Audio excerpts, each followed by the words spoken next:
On the morning of October 16, 1902, 6 men left the northern timber camp at Lake Abitibi, Ontario, with instructions to reach the railhead at Cochrane before the first snowfall. According to the camp ledger, they carried supplies for 8 days. The distance was 73 miles through unmapped boreal forest. None of them arrived. Their names appear in the payroll records of the Matagami Lumber Company. Foreman Samuel Drift, age 41, born in New Brunswick. Anders Peterson and his brother Niels, both Norwegian immigrants employed since the spring of 1901. Jean-Baptiste Cournoyer, a French-Canadian river driver from Trois-Rivières. Thomas Wickham, an English sawyer who had worked 2 seasons in British Columbia. And Robert Lyle, the youngest at 22, hired in August as a camp assistant with no prior experience. In the bush, the decision to send them overland rather than wait for the supply barge that was due within 10 days was made by the camp superintendent, a man named George Parnell. His reasoning is preserved in a letter he wrote 3 weeks later to the regional timber agent in North Bay.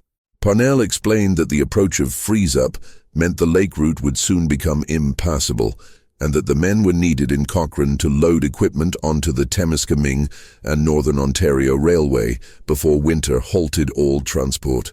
He added that Drift had guided parties through similar country the previous year without incident.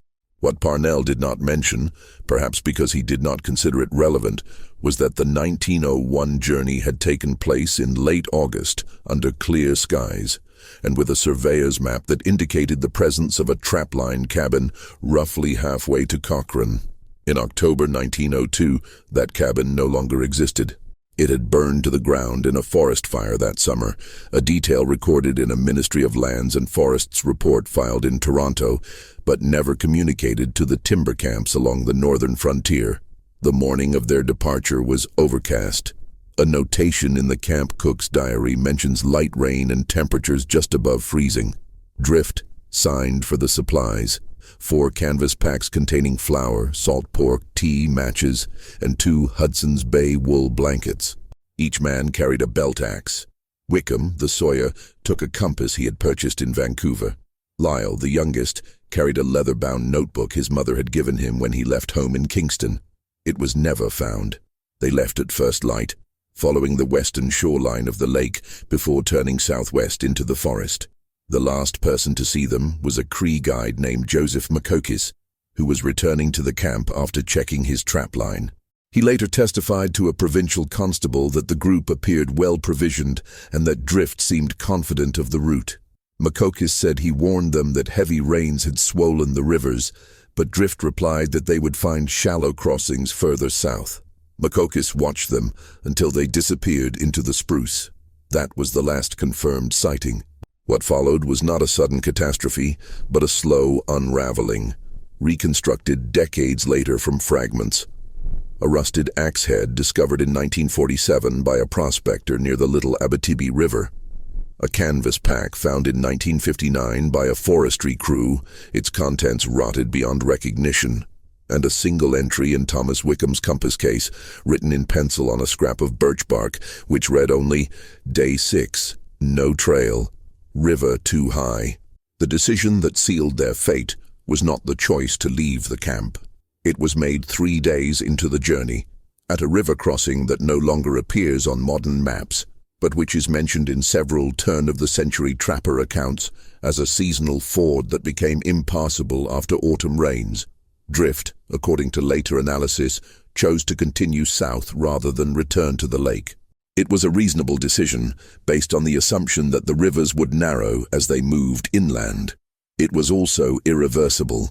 The Matagami Lumber Company operated 4 camps along the northern shore of Lake Abitibi during the 1902 season. Each camp housed between 20 and 30 men, a mix of seasonal workers, immigrants seeking winter wages, and career lumbermen who moved from operation to operation as timber limits opened and closed. Conditions were rudimentary. Men slept in log bunkhouses heated by barrel stoves, ate meals prepared in a single cook shanty, and worked 6 days a week felling white pine and spruce that would be floated downriver the following spring. Drift had been with the company since 1898. His employment file, stored in the archives of the Ontario Ministry of Natural Resources, describes him as reliable and experienced in wilderness travel. He had guided supply parties, carried messages between camps, and once led a successful search for a missing horse team that had wandered off during a spring thaw. There is no indication that he was reckless or unfamiliar with the risks of overland travel in the northern bush. The Peterson brothers arrived in Canada in 1899, part of a wave of Scandinavian immigration drawn by logging work in the boreal shield. Anders was 34, Niels 31. Both had worked in Norwegian timber camps before emigrating. A shipping manifest from the Allen Line, preserved at Library and Archives Canada, lists them as woodsmen departing from Christiania. They sent wages home to their mother in Trondheim each season. The last letter she received from them was dated September 10, 1902, and mentioned plans to return to the railhead before winter. Jean-Baptiste Cournoyer was a river driver, a specialized trade that involved guiding logs through rapids and breaking up jams during the spring drive. He was hired at Lake Abitibi to prepare the timber booms for the following year's transport. A baptismal record from Trois-Rivières confirms his birth in 1869. He was unmarried. His wages were paid to a sister in Quebec. Thomas Wickham's background is less clear. He appears in the 1901 census of British Columbia as a sawyer living in a boarding house in New Westminster. A reference letter written by a mill foreman in Vancouver describes him as skilled and sober. He arrived at Lake Abitibi in May 1902, likely traveling by rail to Cochrane and then by canoe north along the Abitibi River. His compass, found years later, was a standard Denison surveyor's model, accurate and well-maintained. Robert Lyle was the son of a Kingston pharmacist. His father's letters to the Matagami Lumber Company, written in November and December 1902, are preserved in the Ontario archives. They describe a young man eager to prove himself, inexperienced but determined. Lyle had intended to spend one season in the bush before returning to Kingston to study for a trade. His father's final letter, dated January 14, 1903, asks only for confirmation of what had happened. There is no record of a reply. The decision to send this particular group was not random. Drift needed men who could carry heavy loads and navigate difficult terrain. The Peterson brothers were strong and accustomed to wilderness work. Cournoyer knew rivers. Wickham had a compass and experience in rough country. Lyle was included because the camp was overstaffed for the winter months, and Parnell wanted to reduce the number of men who would need to be fed and housed until spring. In his letter to the timber agent, Parnell wrote that he considered the route direct and manageable for experienced men. He noted that Drift had assured him the journey could be completed in 7 days, even accounting for poor weather. Parnell saw no reason to question this estimate. Drift had made similar trips before. What Parnell could not have known was that the landscape itself had changed. The forest fire that destroyed the trapline cabin also burned across 30 square miles of timber, leaving behind a maze of deadfall and impassable undergrowth. The trails that Drift remembered from the previous year no longer existed. The rivers, swollen by weeks of rain, had overflowed their banks and created new channels through the lowlands. The map that Wickham carried, purchased in Vancouver and based on surveys from the 1890s, did not reflect these changes. There were other warning signs, visible only in retrospect. The camp cook's diary records that October 1902 was the wettest autumn in memory, with rain falling on 23 of the month's 31 days. A meteorological report from the Dominion Observatory in Ottawa confirms that seasonal precipitation in northern Ontario was 40% above average that year. The rivers were higher than they had been in decades. Joseph Makokis, the Cree guide who saw them leave, later told the constable that he had advised Drift to wait for clearer weather. But Drift, according to Makokis, said the company needed the men in Cochrane and that they could not afford to delay. Makokis did not argue. He returned to his trapline and thought nothing more of it until weeks later, when he was asked if he had seen them. By the time they left the shore of Lake Abitibi, the decision was already made. Everything that followed was consequence. The precise location where Drift chose to continue south rather than turn back has never been confirmed, But based on the physical evidence recovered decades later and the testimony of trappers who knew the region, it is possible to reconstruct the geography of that choice. 3 days south of Lake Abitibi, the land drops into a series of shallow river valleys that drain eastward toward the Abitibi River. In dry years, these valleys contain narrow streams that can be crossed on foot. In wet years, they become sprawling wetlands choked with alder and sedge, with rivers too deep to ford and too wide to bridge. The forest in this region is dense black spruce, interspersed with muskeg and beaver ponds. There are no landmarks. The trees block the sun. A man without a compass could walk in circles for days. The canvas pack found in 1959 was discovered along the north bank of what is now called the Little Abitibi River, approximately 38 miles southwest of the camp. The pack contained the remains of a wool blanket, a tin cup, and a section of braided rope. A forestry report from the recovery team noted that the pack appeared to have been abandoned deliberately, as if to lighten a load. Nearby, buried in the moss, the crew found a rusted axe head with the initials N.P. scratched into the pole, Niels Peterson. This location, combined with the note found in Wickham's compass case, suggests that by the 6th day, the group had traveled roughly 40 miles, but had become disoriented. The river Too High, mentioned in the note, likely refers to a tributary of the Little Abitibi, which, in October 1902, would have been impassable without a canoe. Drift's options at that point were limited. He could attempt to find a crossing further upstream, which would require traveling west into unknown country. He could build a raft, a slow process that would consume days and risk capsizing in fast water.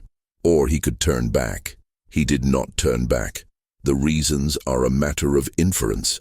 Perhaps he believed the river would narrow. Perhaps he feared the consequences of returning to camp without completing the task. Perhaps he was confident in his ability to navigate, despite the lack of trails. What is certain is that he led the group deeper into the forest, away from the lake, and away from any possibility of rescue. The weather during this period is documented in the meteorological records. On October 19th, a low-pressure system moved across northern Ontario, bringing heavy rain and dropping temperatures. By October 21st, nighttime temperatures were below freezing. Snow is mentioned in several trapper diaries from that week, though it did not yet accumulate. The men would have been cold, wet, and increasingly exhausted. The scrap of birch bark with Wickham's note was found in 1963 by a hydro survey crew working along the Little Abitibi River. The compass case was empty except for the note, which had been folded twice and tucked into the brass housing. The handwriting is cramped and uneven, suggesting it was written in poor light or under stress. The phrase "no trail" confirms what the terrain already implied. They were lost. The decision to press on rather than retreat would have been discussed. 6 men do not walk into oblivion without debate. But the hierarchy of a lumber camp was rigid. Drift was the foreman. His judgment carried authority. If he believed they could reach Cochrane, the others would have followed. Lyle, the youngest, would have had no basis to argue. The Peterson brothers, despite their experience, were immigrants with limited English. Cournoyer and Wickham may have questioned the route, but there is no evidence they resisted. By the 7th day, they were beyond the point of return.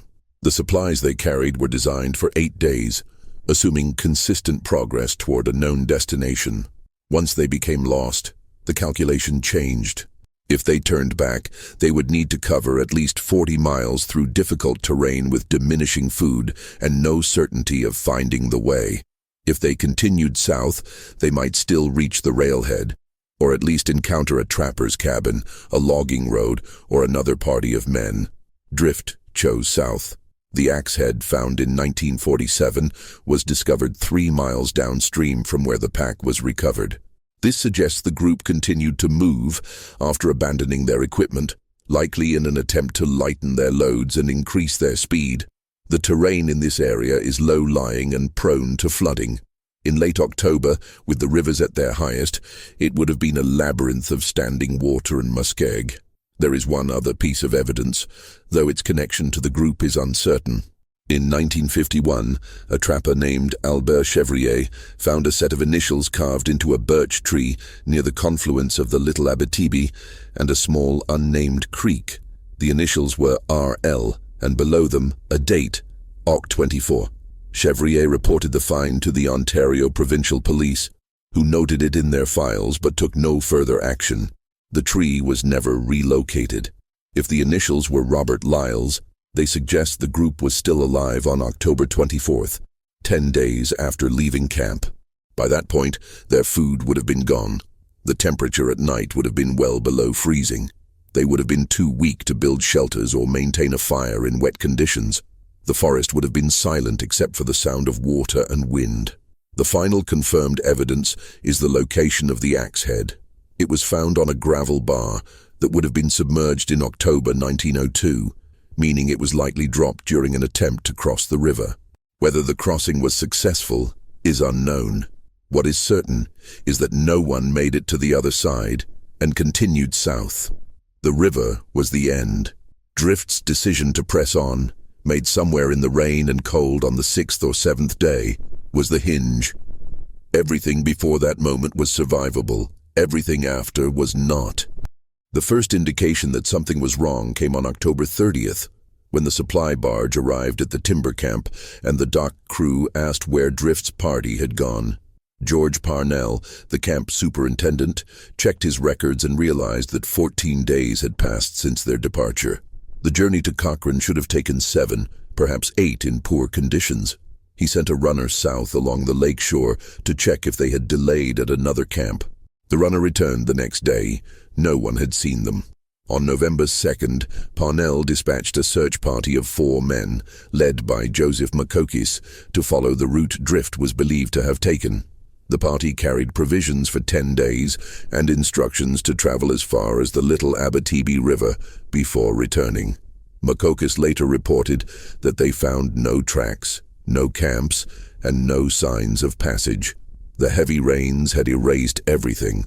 They returned to the camp on November 9th. Parnell's second letter to the regional timber agent, dated November 12th, is more urgent. He writes that he fears the men have met with misfortune and requests assistance from the provincial authorities. He notes that the ground is beginning to freeze and that further search efforts will be impossible once snow covers the forest.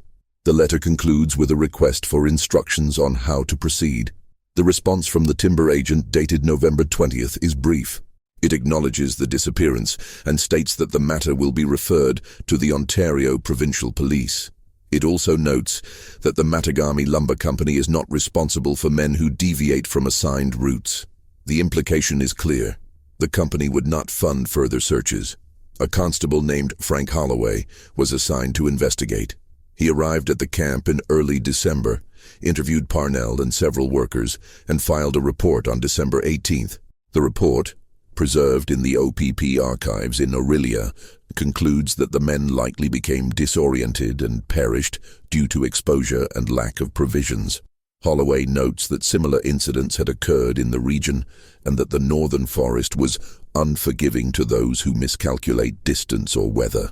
He recommends that no further action be taken until spring, when the snow melts and the ground can be searched more thoroughly. No spring search was conducted. By March 1903, the Matagami Lumber Company had ceased operations at Lake Abitibi due to falling timber prices. The camp was abandoned. Parnell moved to a new posting in Sudbury. The disappearance was noted in the company's final records and then forgotten. The families of the missing men were notified by letter. Anders and Niels Peterson's mother in Norway received word in January 1903. She wrote to the Canadian government requesting more information, but her letters, written in Norwegian and poorly translated, were filed without response. Jean-Baptiste Cournoyer's sister in Trois-Rivières was informed by the parish priest, who had been contacted by the timber agent. She traveled to North Bay in the spring of 1903 to inquire about her brother's wages, which had not been paid. The company clerk told her there was no record of outstanding debts. Robert Lyle's father wrote multiple letters to the provincial government, the timber company, and the Ontario Provincial Police. His correspondence, meticulous and increasingly desperate, fills a folder in the Ontario archives. In one letter, dated February 1903, he asks whether his son's body has been recovered. In another, dated May 1903, he offers to pay for a private search party. There is no evidence that his offers were accepted. His final letter, dated November 1903, is addressed to the Minister of Lands and Forests. It asks only that someone confirm what happened. The reply, if any, has not survived. The disappearance did not generate significant public attention. Northern Ontario in 1902 was a frontier, and men vanished regularly, in logging accidents, river drownings, winter storms. The newspapers in Toronto and Ottawa did not report the story. There were no inquests, no memorials, no markers. What remained was a series of administrative entries, a payroll ledger with 6 names and final dates of employment, a constable's report filed and archived, a handful of letters from families who wanted answers and received none. The men were gone, and the forest had taken them without ceremony or explanation. The only lasting record of the decision that sealed their fate is George Parnell's first letter, in which he explained his reasoning for sending them overland. He wrote that Drift was a capable man who knew the country, and that the route was direct and without undue risk.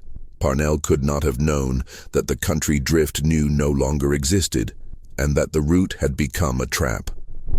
By the time Parnell realized his mistake, it was already weeks too late.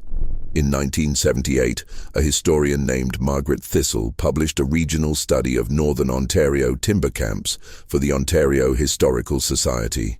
In a footnote, she mentioned the disappearance of the 6 men from Lake Abitibi, citing Parnell's correspondence and the constable's report.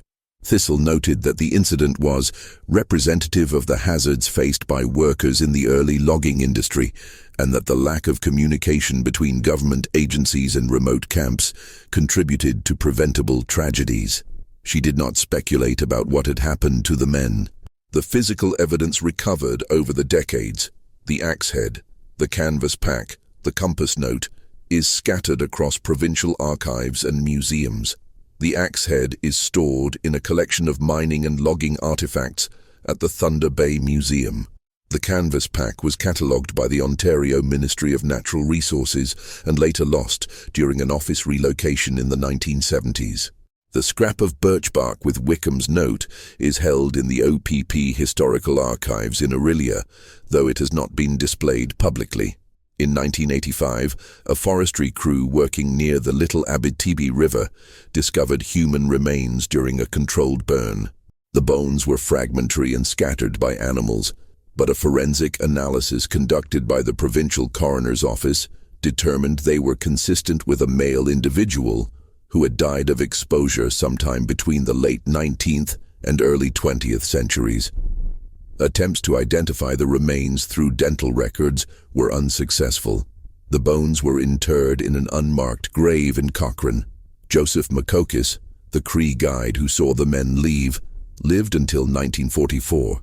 He rarely spoke of the incident, but in 1938 he was interviewed by a priest collecting oral histories for the Diocese of Moosonee. The interview, preserved on a typed transcript, includes a brief mention of the disappearance. Makokis said that he had told Drift the rivers were too high and that Drift had replied he would find a way. Makokis added, "He was a good man, but the forest does not care if a man is good." George Parnell's later life is documented in census records and employment files. He worked as a camp superintendent and timber cruiser in various locations across Ontario until his retirement in 1927. He died in Sudbury in 1933. His obituary in the Sudbury Star makes no mention of the Lake Abitibi incident. In a personal letter found among his papers after his death, written to a cousin in 1920, Parnell referred briefly to a party of men lost in the bush during my time at Abitibi. He did not elaborate. The families of the missing men followed their own trajectories. The Peterson brothers' mother died in Norway in 1910, having never received confirmation of her son's fate. Jean-Baptiste Cournoyer's sister married a farmer in Quebec and raised 6 children. She named her youngest son Jean-Baptiste. Robert Lyle's father closed his pharmacy in Kingston in 1905 and moved to Toronto. He died in 1918 during the influenza epidemic. Among his possessions was the folder of letters he had written to the government, unanswered and filed away. Thomas Wickham's family in England was never located. There is no record that they were informed of his disappearance. The decision that George Parnell made in October 1902 to send 6 men overland rather than wait for the barge was not reckless. It was based on Drift's experience, the urgency of company logistics, and a reasonable belief that the route was manageable. The decision that Samuel Drift made 3 days into the journey to continue south rather than return was also not reckless. It was based on the assumption that the rivers would narrow, that the weather would clear, and that Cochrane was closer than Lake Abitibi. Both decisions were ordinary. Both were understandable. Both were fatal. The archive that holds the records of the Matagami Lumber Company is located in a climate-controlled vault in Thunder Bay. The payroll ledger for 1902 is stored in a cardboard box alongside hundreds of others, each documenting the names, wages, and employment dates of men who worked the northern timber limits at the turn of the century. Most of the names are forgotten. A few appear in census records or immigration manifests. Some vanished without explanation. On page 47 of the 1902 ledger, 6 names are listed: Samuel Drift, Anders Peterson, Niels Peterson, Jean-Baptiste Cournoyer, Thomas Wickham, Robert Lyle. Beside each name, in faded ink, is a final entry. October 16, 1902, departed for Cochrane. There is no correction, no addendum, no record of what happened after they left. They made one choice. No one came back.